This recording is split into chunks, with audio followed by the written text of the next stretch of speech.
So I got out of there because I'm not a banana. And it was mostly banana guys there.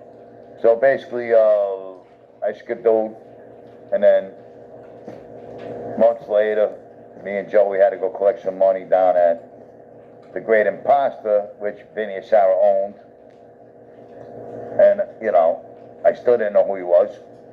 But I saw him again at the front door. Walked past him. I hit the fucking cook with the frying pan. Got my money. Walked past him on the way out. He stood there looking at us like, what the fuck? And, you know, Joey didn't give a fuck because his father was Tony Pep. So later on, you know, Tony had to sit down with Vinny, Tony D, all these fucking jerk-offs, and tell him, like, I'm his nephew and hands the fuck off. Tell Peter to leave me the fuck alone. So Peter was told to stay away from me. But my bar was in Babylon, his restaurant was in Babylon. So we kind of drew a line across the town and basically avoided each other.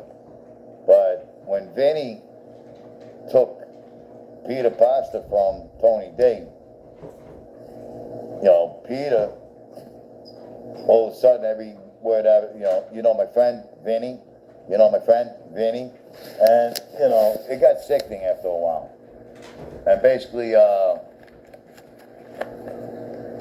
once Peter thought he was a made man like Vinny or Sarah, yeah, he thought because he was a Vinny, he was a made man.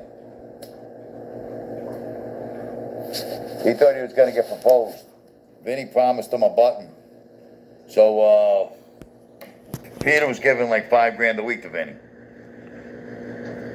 to hang out with him. And Vinny let him run his mouth and get away with murder. So, what happens is, Peter decides he wants to hang out with me again. And he comes by my bar with his crew. And he calls me outside, you know, tries to put on the show. And, you know, I walk outside because I know he's not going to do nothing. And I'm like, what's up? So he's like, you know, trying to push up on me a little bit. I said, listen, Bo. I said, you know, you got all your boys here. None of them are going to help you. None of them are going to help you. They came here to watch you get beat up. Do yourself a favor. He said, don't make me embarrass you. And I went back inside my bar. The phone rang like an hour later. He's like, oh, bro, I'm sorry. Just that. You're right. They're not my friends. You're my friend. You're my bro. Whatever. So, basically, I always had a soft spot for Peter. You know, we grew up together. And, you know, I started hanging out with him again.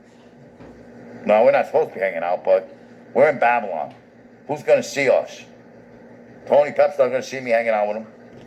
Tony Pep's kids never came to Babylon. I used to have to go out to them. They never came out to me. They never came to my bar once, those kids. So, the only kid that came to my bar was Cousin Red. Cousin Red would come there to pick me up. You know, he'd come pick me up to bring me over to Anthony's house. But,